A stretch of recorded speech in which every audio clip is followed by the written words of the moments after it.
नमस्ते, आदाब, सत श्री अकाल. केम છો તમે? મજામાં ને? कसे आहात तुम्ही? मजेत ना? How are you all? Fine. Very good. So, I am Shalini Hublikar and today I am going to teach you for 7th standard students civics second lesson preamble to the constitution. Preamble यानी हमारा role, हमारी भूमिका क्या है हमारे constitution के प्रति, हमारे संविधान के प्रति हमारे क्या क्या रोल्स होने चाहिए. ओके, तो अभी देखते हैं भाई क्या कहा है इन लोगों ने हमें इस लेसन में. We learn this is the previous chapter. In the previous chapter, बराबर पढ़ो. We learn this in the previous chapter. पहले के चैप्टर में हम लोगों ने क्या पढ़ा था? अगर आपने नहीं देखा है ना बच्चों, तो प्लीज पहले का जो चैप्टर है वो देखना, फिर उसके बाद ये लेसन देखना, तो ही आपको समझ में आएगा, वरना कुछ भी समझ में नहीं आएगा. The constitution is an important document clarifying the rules of administration. अभी हमारा देश जो चलेगा किसके ऊपर चलेगा? अपने कॉन्स्टिट्यूशन के ऊपर चलेगा. इसके लिए कॉन्स्टिट्यूशन मीन्स संविधान में जो कायदे कानून जो बनाए गए हैं हर एक के लिए, तो उस कायदे कानून के हिसाब से ही अपना जो राज कारभार है, अपना जो देश जो है वो चलने वाला है. The constituent assembly made the constitution of India. अभी किसने बनाया constitution of India? The constituent assembly ने बनाया the constitution of India. Underline करना इसको. Our representatives have to carry out the administration as per the law laid down by the constitution. अभी हमारे जो रिप्रेजेंटेटिव्स है ना, जिन्हें हम लोगों ने चुनकर दिया हुआ है, हमारे मिनिस्टर्स, तो उन लोगों को भी हमारा ये जो देश चलाना है वो किसके हिसाब से चलाना है? अपने कॉन्स्टिट्यूशन के हिसाब से ही चलाना है. अभी ये कॉन्स्टिट्यूशन क्यों बनाया गया है? क्योंकि कुछ तो देश में रूल्स एंड रेगुलेशंस होने चाहिए, कायदे कानून होने चाहिए, है क्या? नहीं तो कोई भी आके किसी को भी झापड़ मार के जाएगा, ऐसे थोड़ी चलेगा, है ना? तो कुछ झगड़ा हुआ क्या नहीं, इसे गोली बंदूक से मार देगा. तो इस तरह से नहीं चलना चाहिए. इसके लिए लोगों को डर रहना चाहिए, और कायदे कानून रहेंगे तो लोग भी बराबर से सही से रहते हैं. ठीक है, इसके लिए कायदे कानून बहुत जरूरी होते हैं. Our constitution is the fundamental and the highest law of the land. There are definite aims of purposes in making any law. अभी जो भी कायदा बनाया जाता है उसके पीछे कुछ न कुछ रीजन होना चाहिए, कुछ न कुछ पर्पस होना चाहिए, है ना? तो उसके हिसाब से कायदे कानून बनाए जाते हैं. सिंपली एक एग्जांपल देती हूँ. जैसे चोरी किया तो उसको 2-3 महीने, भी कैसे उसने गुनाह किया है उसके ऊपर डिपेंड करता है. हाँ, वो तो वो उसको कुछ महीने जेल में रखेंगे, फिर छोड़ देंगे. फांसी तो नहीं देंगे ना उसको. चोरी किया, अरे इसने चोरी किया, इसको दे दो फांसी, तो ऐसे नहीं करते हैं. तो यही लॉ होता है कि जिसमें सब बैलेंस किया गया है. हर इसको कॉन्स्टिट्यूशन में हर रूल्स को उन लोगों ने बताया हुआ है हमें, ताकि हम लोग गलतियां ना करें और उस रूल्स के हिसाब से ही हम लोग चले. Basic provisions in the law are made after clarifying these objectives. A systematic arrangement of all the aims and objectives of a law is the preface to the law. अभी basic provisions in the law, अभी जैसे मैंने आप लोग को बताया ना कि कायदे कानून बनाए गए हैं अपने देश में, ताकि वो और वो सब बहुत ही क्लियरली बताया गया है कि भाई ये कायदे है हमारे, ऐसे करोगे तो ये है, ऐसा करोगे तो ये है, ऐसे, ठीक है। The preface to the Indian constitution is called the preamble, underline करो इसको। और systematic arrangement of all the aims and objectives of a law is the preface to the law. अभी एक सिस्टमैटिक अरेंजमेंट किया गया है लॉ के लिए, जैसे कि मैंने तुम लोगों को कहा भी एक एग्जांपल देके, तो एक सिस्टम बनाया गया ताकि जो देश है वो प्रॉपरली चल सके, कोई भी अंधाधुंधी कारोबार न हो, किसी के ऊपर भी ज्यादती न हो, हर किसी को बात करने की आज़ादी मिले, ये सब सोच कर ही ये कॉन्स्टिट्यूशन बनाया गया है। The preface to the Indian constitution is called the preamble. तो जो कॉन्स्टिट्यूशन के हिसाब से जो भी भूमिका हम लोग प्रीएम्बल करना है ना, हम लोग हमारा एक रोल प्ले करते हैं हमारे देश में। तो प्रीएम्बल मीन्स क्या? The preface to the Indian constitution is called preamble. तो उसके हिसाब से हम लोग चलते हैं, अंडरलाइन करना है इसको। The preamble sets out of the objectives of our Constitution. Do this. Read the preamble to our Constitution. Make a list of the important words in it. Where else do you come across these words? तो आपको भाई उन लोगों ने कहा है ढूंढ के निकालने के लिए, और कुछ वर्ड्स आपको भी अगर पता है नहीं है तो ढूंढ के निकालो, और अपने प्रीएम्बल टू आवर कॉन्स्टिट्यूशन जो है वो उसको रीड करने के लिए कहा है। We all are Indian citizens. इसमें कोई शक नहीं है कि हम लोग भारतवासी है, हम लोग भारत देश के नागरिक है। The preamble tells us what we all have to achieve as a people. तो ये जो प्रीएम्बल में हम लोगों को पता चलता है कि एक नागरिक होने के नाते हम लोगों को इसमें से क्या क्या मिलता है, हम लोगों की कौन सी भूमिका है हमारे एक भारतीय नागरिक होने के नाते। It talks about the resolve of the Indians to constitute India into a sovereign socialist secular democratic public. अभी कैसे हम लोग अभी स्वतंत्र देश के स्वतंत्र नागरिक है, आज़ाद देश के आज़ाद नागरिक है ना। तो इसमें से हम लोगों को एक भारतवासी होने के नाते सोवरेन मिला, हम लोग सोशलिस्ट है, हम लोग सेक्युलर है, और डेमोक्रेटिक रिपब्लिक, ये हम लोगों को हमारे देश में अधिकार मिले हैं।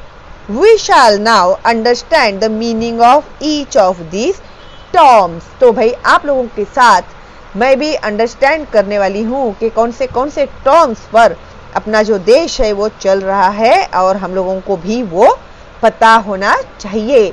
और अभी से तुम लोगों को पता चलेगा तो अच्छा होगा, है ना। तो तुम लोगों को अगर समझो पॉलिटिक्स में इंटरेस्ट है, तो जब तुम लोग जाओगे तो तुम लोगों को ये सब कायदे कानून पता होने चाहिए। 1. Sovereign state. India was ruled by Britain for a long period. अभी इंडिया के ऊपर पहले ब्रिटेन जो था उसने अपना ये चलाया, हम लोगों को गुलाम बना कर रखा उन लोगों ने। The British rule ended on 15th August 1947. और जैसे कि तुम लोगों को पता ही है कि 15 अगस्त 1947 इस दिन ब्रिटिश लोगों को भी अपना देश छोड़कर जाना पड़ा, और उसी दिन हमारा जो देश था इंडिया वो इंडिपेंडेंट बना था। कभी बना था? 15 अगस्त 1947 को। और है ना, मैंने देखा है कि बहुत सारे बच्चे जो है ना उन लोगों को पता नहीं होता कि इंडिपेंडेंस डे और रिपब्लिक डे किसे कहते हैं, कब मनाते हैं। तो बच्चे लोगों को मैंने देखा है बहुत ज्यादा बच्चे कंफ्यूज होते हैं। तो 15 अगस्त 1947 जो था वो हम लोगों का आजादी का दिन था। ओके, इंडिपेंडेंस डे हम लोग मनाते हैं 15 अगस्त के दिन, क्योंकि उस दिन ब्रिटिश जो थे हमारे देश से चले गए थे। ओके, फिर 26 जनवरी 1950 को हमारे देश में कॉन्स्टिट्यूशन लागू किया गया था। ठीक है, प्रजासत्ताक दिन बोलते हैं ना उसको। तो 26 जनवरी 1950 से हमारे देश में संविधान लागू हुआ था, तो वो हम लोग 26 जनवरी के दिन सेलिब्रेट करते हैं। और उस दिन से हम लोगों ने जो डॉक्टर बाबा साहेब आम्बेडकर जी ने हमारा जो देश का कॉन्स्टिट्यूशन था वो उन्होंने बनाया था, बहुत मेहनत की थी उसके पीछे। तो इसके 26 जनवरी हम लोग इसके लिए मनाते हैं। ठीक है, अभी क्लियर हो गया तुम लोग को, भूलना मत अभी और ना कंफ्यूज होना तुम लोग। 15 अगस्त जो है वो इंडिपेंडेंस डे है और 26 जनवरी जो है वो रिपब्लिक डे है। उसी दिन से हमारे देश में कॉन्स्टिट्यूशन लागू किया गया था, कॉन्स्टिट्यूशन स्टार्ट हुआ था। India became sovereign. We are now free to take decision as we think fit in our own country. पहले जब ब्रिटिश लोग थे वो लोग अपने कायदे कानून के हिसाब से हमारे देश को चलाते थे। अभी जब हम लोग का देश आजाद हो गया, हम लोग अभी आजाद देश के आजाद नागरिक है, तो अभी हम लोग हमारे देश का डिसीजन लेने के लिए भी आजाद है। ठीक है, और जिस तरह से हमें हमारा देश चलाना है उस हिसाब से हम लोग हमारे देश में डिसीजंस ले सकते हैं। The word sovereign means that a state is not under the control of a foreign power. Underline करो इसको। The word sovereign means that a state is not under the control of a foreign power. यानी हमारा जो देश है वो किसी भी फॉरेन कंट्रीज, विदेशी देशों के कंट्रोल में नहीं है। हमारा जो देश है वो आजाद है, हम लोग फ्री है, स्वतंत्र है हम लोग। The most important goal of our freedom struggle was to acquire sovereignty. Sovereignty means the ultimate authority to govern yourself.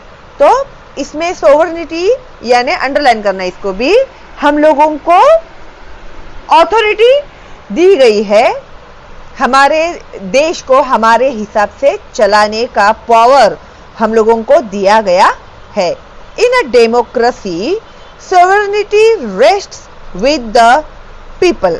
Okay, अभी हम लोग हमारा जो देश है वहां पर डेमोक्रेसी है ना, लोगों ने ही चुन के दिए हुए व्यक्ति जो है वो हमारे देश पर राज करते हैं। Okay, the people elect their representatives and grant them the permission to exercise sovereign authority on their behalf. अभी ये जो इलेक्शंस होते हैं, इलेक्शंस में 18 साल के ऊपर के जो लोग होते हैं वो लोग जाकर वोट देकर आते हैं। तो इसमें अलग अलग पार्टी के जो नेता होते हैं वो खड़े होते हैं, उसमें से हम लोगों को जो सही लगता है हमारा देश चलाने के लिए तो उसे हम लोग वोट देते हैं। तो वोट देना यानी कास्ट देख के वोट नहीं देना चाहिए कभी भी। हम लोगों को वोट देना चाहिए कैलिबर कितना है सामने वाला इंसान, उसका क्वालिफिकेशन क्या है, वो क्या कर सकता है हम लोगों के लिए, ये सब सोच विचार करके वोट देना चाहिए। फिर क्या है, हम लोग वोट देंगे तो वोट देने के बाद वो जो इंसान जीतेगा वो हमारा रिप्रेजेंटेटिव होगा। ठीक है, हम लोगों के कुछ भी प्रॉब्लम्स रहेंगे तो हम लोग उन्हें जाकर बताएंगे। ठीक है, तो हम लोग अगर वोट दे रहे हैं तो हम उनको पावर दे रहे हैं, ठीक है, हम लोग उन्हें अथॉरिटी दे रहे हैं कि हमारी तरफ से आप बोलिए, ठीक है। तो हमारी तरफ से बोलने वाला इंसान भी सही होना चाहिए तो ही वो बोलेगा, है ना। वरना फिर अगर गलत इंसान को हम लोगों ने सिलेक्ट कर लिया इलेक्शन में तो फिर वो हम लोगों को दबाते जाएगा, फिर वो हमारा काम नहीं करेगा। तो इसके लिए वोट करते समय सोच समझकर वोट करना चाहिए। Thus, the Constitution reflects the principles of popular sovereignty and the government elected by the people makes laws on behalf of the people। और इसी तरह से हमारा जो संविधान है उसने हम लोगों को इतना बड़ा स्वतंत्र अधिकार दिया है हमारे देश में गवर्नमेंट इलेक्ट करने का। फिर जिसे भी हम लोग चूज करते हैं, सिलेक्ट करते हैं, तो फिर वो लोग ही हमारे तरफ से कायदा कानून चलाते हैं। Okay. 2. Socialist state। A socialist state is such a state where the gap between the rich and the poor is minimum। अभी सोशलिस्ट स्टेट यानी यहाँ पर ऐसा स्टेट जहाँ पर अमीर और गरीब में बहुत कम फासला होता है। All have a right over the wealth of the country। हर किसी को अपने देश के प्रति या फिर अपने देश के तरक्की के प्रति बोलने का अधिकार है। ओके, अपने देश के प्रति बोलने का अधिकार हर किसी को दिया गया है, चाहे वो अमीर हो या फिर गरीब हो, अधिकार सबको है। It is ensured that wealth is not concentrated in the hands of a few people। तो हमारी ये जो देश की संपत्ति है उसका फायदा कुछ कम लोगों को ही नहीं मिलना चाहिए, बल्कि वो हमारे देश के हर एक व्यक्ति तक पहुंचना चाहिए। Secular state। The preamble states secularism as one of our goals। अभी सेक्युलरिज्म जो है वो भी एक बहुत बड़ा गोल है, एम है हमारे प्रिएम्बल का। In a secular state, all religions are considered as equal। अभी बहुत ही इम्पोर्टेंट है ये, जितने भी रिलीजियंस है उन्हें एक समान दर्जा दिया गया है। कास्ट और रिलीजन के हिसाब से लोगों को ट्रीट नहीं किया जाएगा, बल्कि एक भारतीय के नाते ही लोगों को ट्रीट किया जाएगा। और वैसे भी ऐसे करना बोले तो भी कानूनन गुनाह है और उसके लिए सजा भी हो सकती है। No one religion is considered to be the state religion। The citizens are free to follow their own religion। अभी जो citizens है ऐसे नहीं है कि एक पर्टिकुलर स्टेट रिलीजन में ही अपना कोई भी अपना ओपिनियन रखेगा या कंसिडर किया जाएगा। The citizen are free. जो भी सिटीजन्स है, जो भी नागरिक है, वो लोग आज़ाद है अपने अपने रिलीजन को फॉलो करने के लिए, ठीक है। अभी जैसे कि ऐसे कोई बर्डन नहीं रखा गया है ना, कि जैसे हाँ तुम लोग दिवाली सेलिब्रेट करो, तुम लोग ये फंक्शन सेलिब्रेट करो, ये सेलिब्रेट मत करो, ऐसे कोई हम लोगों को बोल सकता है? नहीं बोल सकता है। हर रिलीजन के इंसान को उनके हिसाब से, उनके फेस्टिवल्स के हिसाब से, उनके धर्म के हिसाब से जीने का पूरा अधिकार दिया गया है।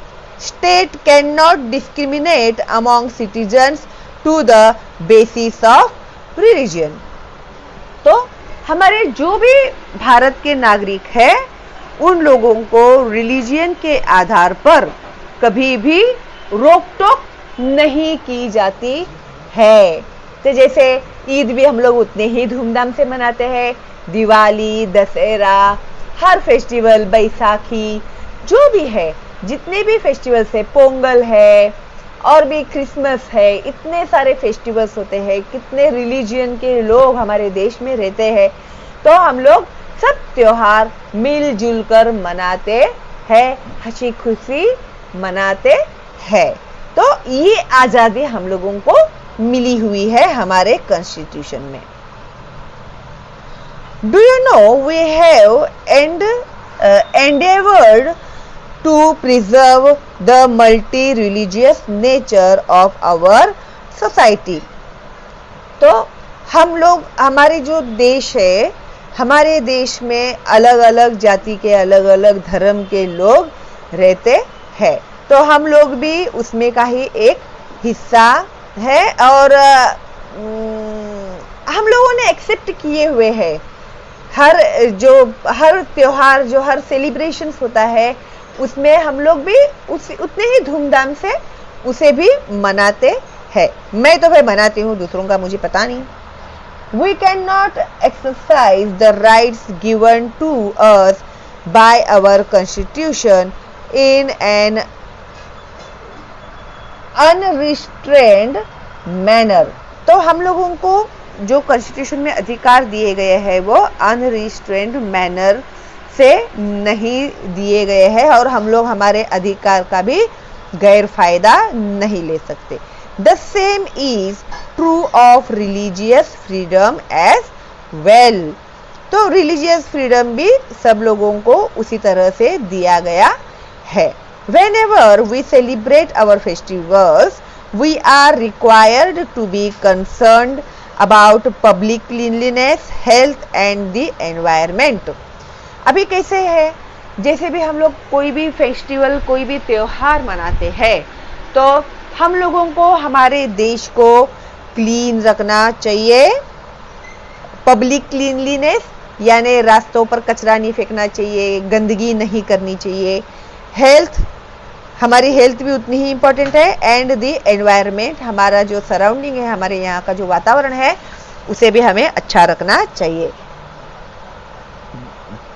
4. Democratic state। In a democracy, the sovereign power is in the hands of the people। ये तो हम लोगों को पता है कि हमारा जो देश है, स्वतंत्र देश में हम लोगों को अधिकार दिए गए हैं कि जो भी पावर है वो लोगों के हाथ में ही दिया गया है, उसे ही डेमोक्रेसी कहते हैं। Government makes decision and draws up policies in keeping with the people's wishes.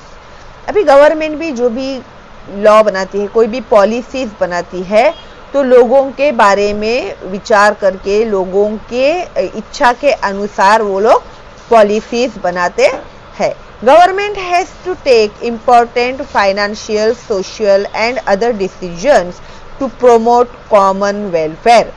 अभी गवर्नमेंट जो होता है वो important decisions लेता है, फाइनेंशियल यानी जो पैसे के रिलेटेड, सोशल सोसाइटी के related and other decisions to promote common welfare.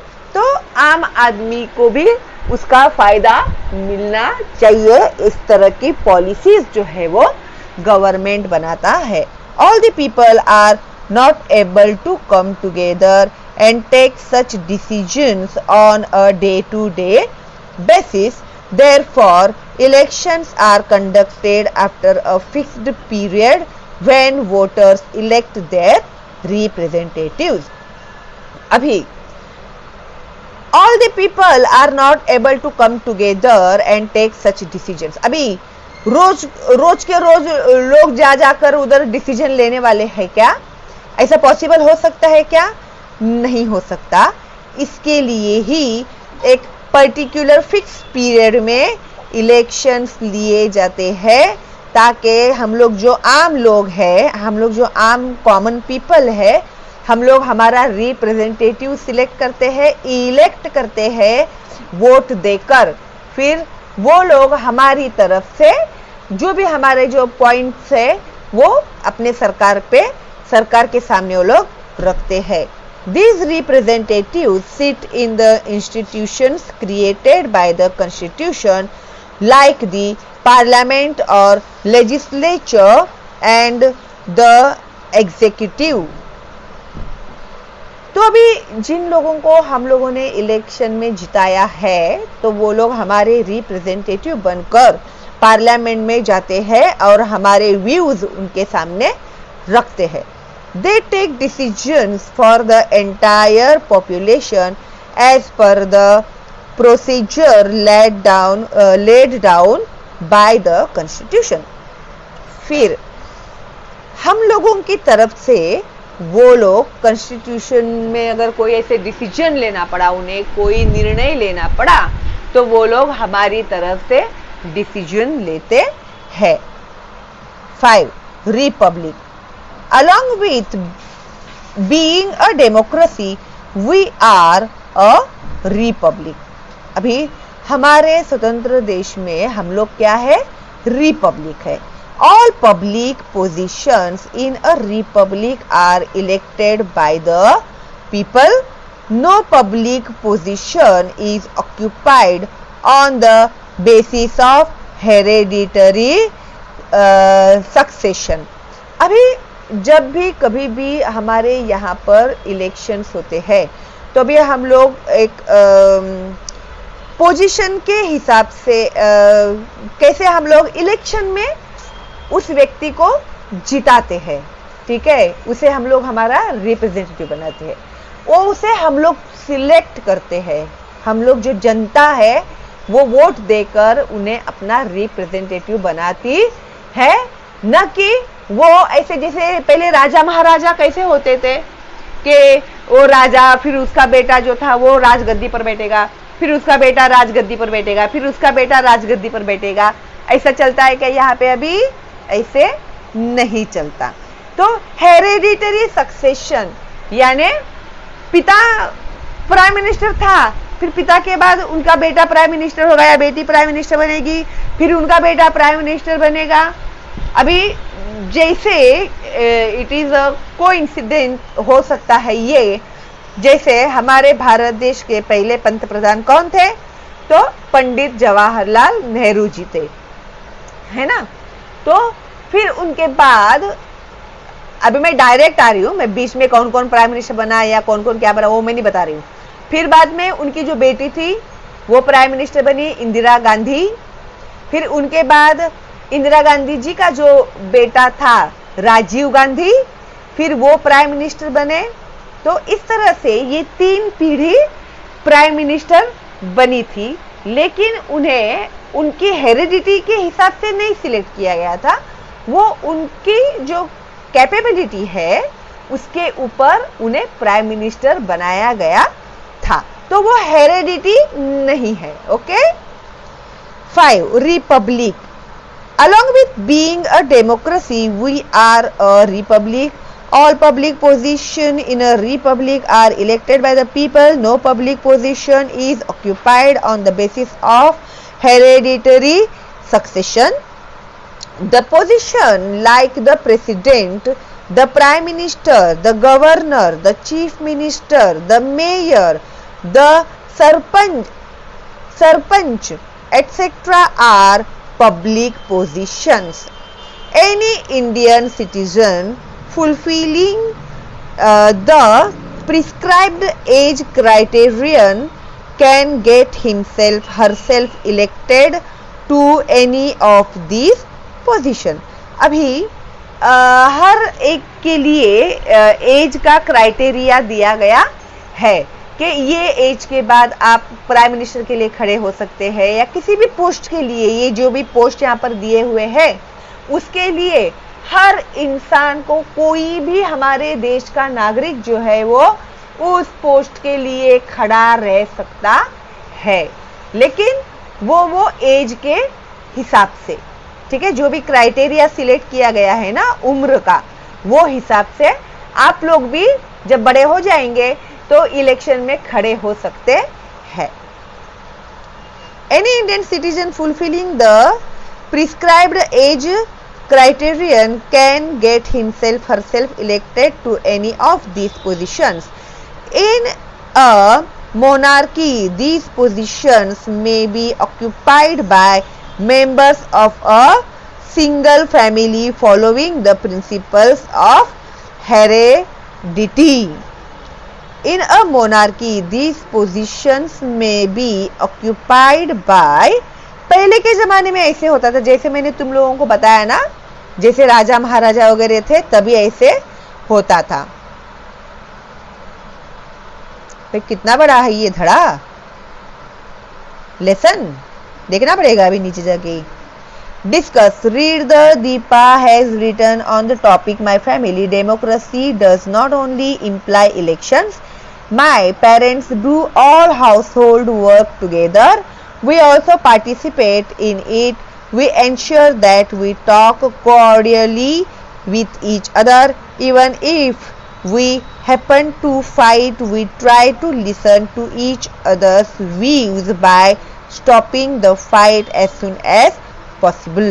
अभी उन्होंने अपनी माई फैमिली में लिखा है, democracy does not only imply elections. अभी ये जो डेमोक्रेसी है सिर्फ वो इलेक्शन में ही नहीं, वो एक फैमिली में ही होती है। जैसे फैमिली में लोग एक साथ काम करते हैं, हर इसमें पार्टिसिपेट करते हैं, हर बार आपस में बातचीत करते हैं, और फिर कभी कभी झगड़े हो जाते हैं तो एक दूसरे की बातें भी सुनते हैं, और कुछ भी करके वो लोग अपनी जो झगड़े है, लड़ाई झगड़ा है, उसे रोकने की कोशिश करते हैं। If any change has to be made, even the grandparents are consulted. और ऐसे कुछ चेंज करना होता है तो ग्रैंड पेरेंट्स लोगों से भी बातचीत की जाती है, उनकी भी राय ली जाती है। कंसल्टेड यानी उनसे भी कंसल्टिंग किया जाता है। Anuja wants to take up agriculture research as her career. Anuja जो है उसे उसका कैरियर किस में उसको करना है, एग्रीकल्चरल रिसर्च में उसको कैरियर करना है, उसको उसका फ्यूचर उसी में। जैसे तुम लोग कैसे सोचते हो मैं डॉक्टर बनूंगा, मैं लॉयर बनूंगा, तो ये हिसाब से उसने क्या सोचा है कि मैं एग्रीकल्चरल रिसर्च करूंगी। जैसे कितने कम बीज में ज़्यादा अनाज कैसे उगेगा, कम पानी में ज़्यादा अनाज कैसे उगेगा, व्हाटएवर, तो उसकी में वो कैरियर करना चाहती है। हर decision was appreciated by everybody, और सब लोगों ने उससे बहुत अप्रिशिएट किया कि हाँ वेरी गुड भाई, अगर तुम एग्रीकल्चर में रिसर्च करोगी तो बहुत अच्छा होगा, हमारे देश में अनाज की कमी नहीं होगी, very good, keep it up ऐसे। Do you think that Deepa's house functions in a democratic way?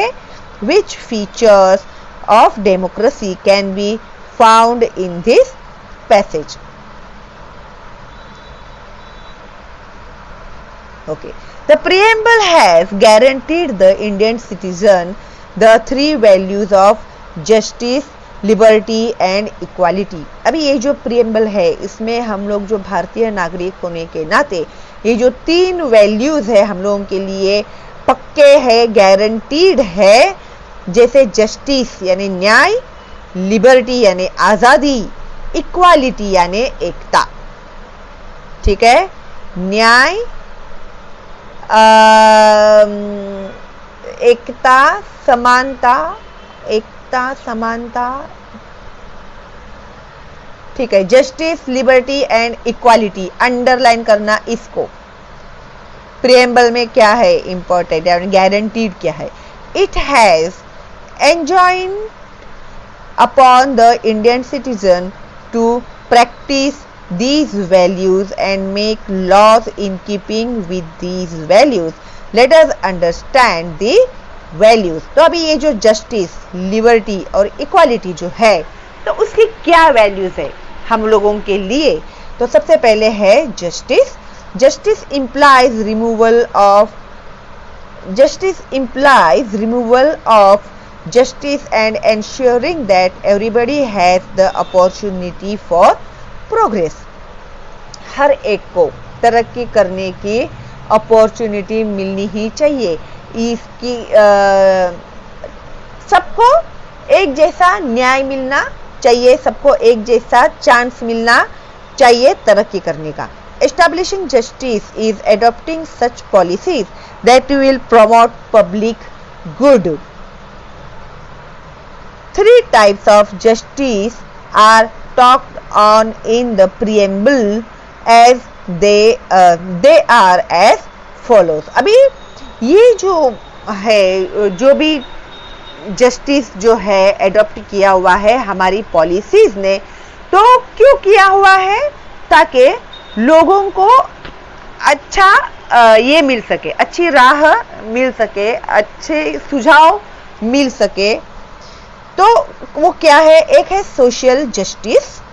There should be no discrimination among individuals on the basis of caste, creed, race, language, region, place of birth और sex.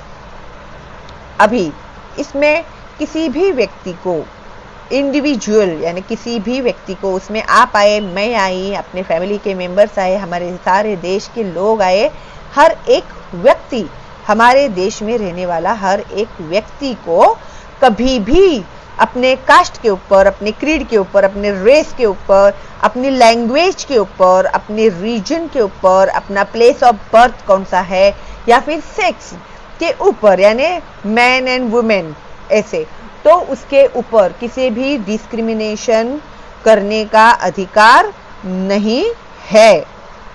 As human beings, all have the right to the same dignity and respect the same status. तो एक इंसान होने के नाते हर एक Indian को, हर एक भारतवासी को समान अधिकार दिया गया है और समान स्टेटस दिया गया है। On the basis of caste, धर्म, जन्म, सेक्स के हिसाब से नहीं, ठीक है? एक इंडियन के हिसाब से उन लोगों को एक समान अधिकार दिए गए हैं, चाहे वो फुटपाथ पे रहने वाला व्यक्ति क्यों ना हो, ना वो महलों में। ओके, तो जो लेसन है वो बहुत बड़ा है बच्चों। तो ये जो बी है इकोनॉमिक जस्टिस से मैं पार्ट 2 में आप लोगों को एक्सप्लेन करूंगी, ठीक है? तब तक के लिए ये जो पार्ट 1 है वो अच्छे से देख कर रखिए, आप लोग समझ कर रखिएगा। फिर पार्ट 2 हम लोग कंटिन्यू करते हैं इकोनॉमिक जस्टिस से। ओके, एंड आई होप कि तुम लोगों को अच्छे से समझ में आ रहा होगा, है ना? तो कोई डाउट है तो आप लोग पूछ सकते हैं कमेंट बॉक्स में, कोई डाउट नहीं है तो एक थैंक्स तो मेरे लिए बनता ही है। और लाइक्स तो आप लोगों के पे बहुत कम हो गए हैं, ऐसे कैसे चलेगा? तो मेरा अगर टॉनिक ही कम हो गया तो फिर मैं कैसे वीडियो बनाऊंगी भाई? इसके लिए देखती हूँ मैं अभी कितने ज़्यादा लाइक्स आते हैं मुझे, फिर पार्ट 2 में तुरंत अपलोड कर देती हूँ आप लोगों के लिए, ठीक है? तो चलो भाई, अभी सब सीजन चल रहा है फेस्टिवल्स का, तो फेस्टिवल भी एंजॉय कीजिए और साथ साथ पढ़ाई भी कीजिएगा। ओके, चलो मिलते हैं बहुत जल्दी ही अगली वीडियो में पार्ट 2 में। तब तक के लिए stay home, stay safe, all the best and bye bye.